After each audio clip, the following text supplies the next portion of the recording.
Assalamualaikum warahmatullahi wabarakatuh. Selamat pagi anak-anak, bagaimana kabarnya? Baik semua ya. Semoga semua dalam keadaan sehat walafiat dan masih tetap semangat belajar dari rumah. Hari ini kita melanjutkan materi tentang koordinat Kartesius bagian kedua. Untuk topik pembahasannya di sini yang pertama yaitu menentukan kedudukan suatu titik terhadap titik asal dan titik tertentu, dan materi yang kedua yaitu menentukan kedudukan garis dengan sumbu X atau sumbu Y, apakah nanti dia sejajar atau tegak lurus atau berpotongan. Nah, ini untuk peta konsepnya. Kalau kemarin bagian pertama kita belajar tentang posisi titik ya, yang di bagian kanan. Nah, sekarang kita menambahkan untuk yang posisi garisnya ya, nanti apakah dia sejajar, berpotongan atau tegak lurus. Materi yang pertama.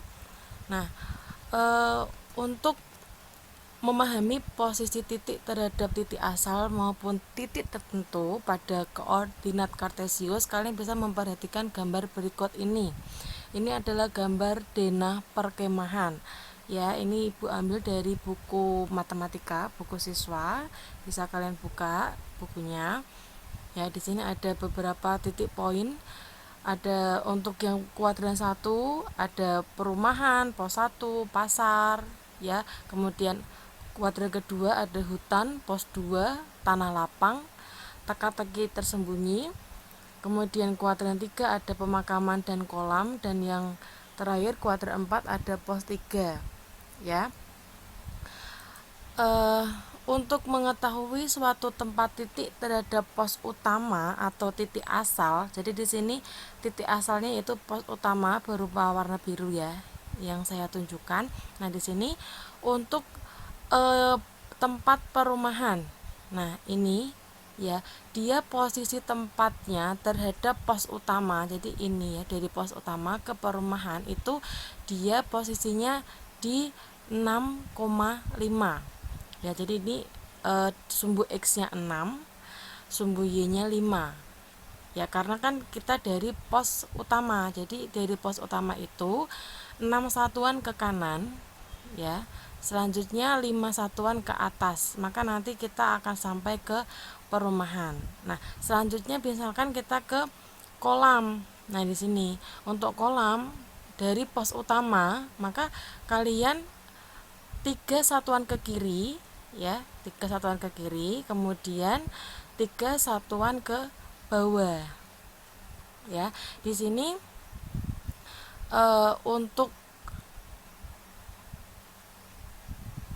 keterangannya ya, keterangan di tabel itu kurang lengkap, jadi tidak semuanya itu dibahas di sini ya. Jadi hanya beberapa saja. Kalau dia dari perumahan ya kan, di sini dari tempat perumahan, posisi tempat terhadap tanah lapang dia 10,2 ya, 10,2. Kenapa bisa seperti itu? Nah, kalian lihat tanah lapang. Nah, di sini tanah lapang ke perumahan, maka nanti ya, tanah lapang ini ke kanan sebanyak 10 satuan ya, 1, 2, 3, 4, 5, 6, 7, 8, 9, 10. Kemudian 2 satuan ke atas, maka nanti dia akan sampai ke perumahan. Jadi tergantung posisi titiknya, tempatnya dari mana mau kemana ya. Kalau dia dari tanah lapang ke perumahan, maka nanti titik koordinatnya akan berubah ya, seperti itu. Bisa kalian perhatikan. Jika nanti ada pertanyaan bisa ditanyakan melalui kolom komentar atau WA ya. Selanjutnya di sini posisi suatu tempat titik terhadap suatu tempat titik tertentu. Nah, contohnya di sini posisi dari titik asal yaitu 0,0 untuk perumahan, dia kan berada di koordinat 6,5 ya. 6 itu sebagai sumbu X, 5 itu sebagai sumbu Y. Nah, dia perumahan terhadap tenda 1 ya, tenda 1, kalian lihat ini tenda 1, dia koordinatnya 2,0, tetapi posisi terhadap perumahan dia 4 satuan ke kanan ya, dari tenda 1 ke perumahan, maka ke kanan 4 langkah, 1, 2, 3, 4, kemudian 5 satuan ke atas, 1, 2, 3, 4, 5. Jadi tergantung tadi titiknya, titik tempatnya dan titik tertentu yang dituju itu kemana. Nah, untuk ini bagian-bagian yang kosong bisa kalian lengkapi ya untuk latihan kalian. Ibu beri contoh lagi satu di sini, misalkan hutan ya, hutan itu berada di kuadran 2, dia titiknya negatif 8,5, posisi terhadap tenda 1. Nah, di sini tenda 1 kan di kuadran 1 ya, maka nanti ya dia kemana? Ke kanan apa ke kiri? Kemana? Ayo kemana? Jelas dia ke kiri ya. Jadi dari sini kita ke kiri. 1, 2, 3, 4, 5, 6, 7, 8, 9, 10 ke kiri. Kemudian ke atas 1, 1, 2, 3, 4, 5. Gitu. Maka nanti di sini dia keterangannya 10 satuan ke kiri dan 5 satuan ke atas gitu ya. Kalau ke pos 1 gimana? Kalian lihat pos 1, nah, berarti nanti dia ke kiri. Nah, ke kiri berapa langkah kalian hitung ya, begitu. Selanjutnya untuk materi yang kedua tentang kedudukan garis ya dengan sumbu X dan sumbu Y. Nah, kalian perhatikan untuk gambar yang pertama di sini ada garis L1, L2, L3, L4. Dia merupakan garis yang sejajar dengan sumbu X. Ya, yang namanya garis sejajar itu garis yang tidak akan berpotongan meskipun diperpanjang. Sudah pernah dipelajari di kelas 7 ya. Kemudian untuk yang gambar yang kedua di sini ada garis M1, M2, M3, M4. Dia di sini kedudukannya juga sejajar ya.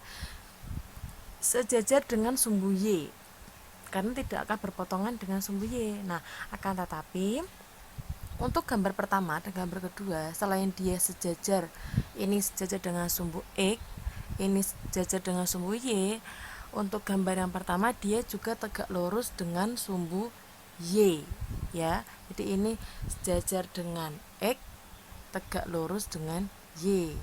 Kalau yang ini dia sejajar dengan Y, tegak lurus dengan X. Begitu. Nah, untuk yang terakhir gambar ini merupakan garis N1 dan N2 yang berpotongan. Berpotongan di manakah dia? Berpotongan di sini. 0,2. Ini adalah titik potongnya. Ya. Nah, ini keterangan untuk gambar yang pertama ya, dia garis yang sejajar dengan sumbu X dan tegak lurus dengan sumbu Y.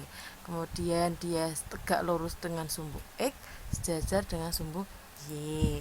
Ini tadi berpotongan ya, berpotongannya di 0,2. Nah, kesimpulannya untuk garis-garis yang tegak lurus dengan sumbu X itu pasti melalui titik-titik yang berabsis X yang sama dan memotong sumbu X di titik X, 0.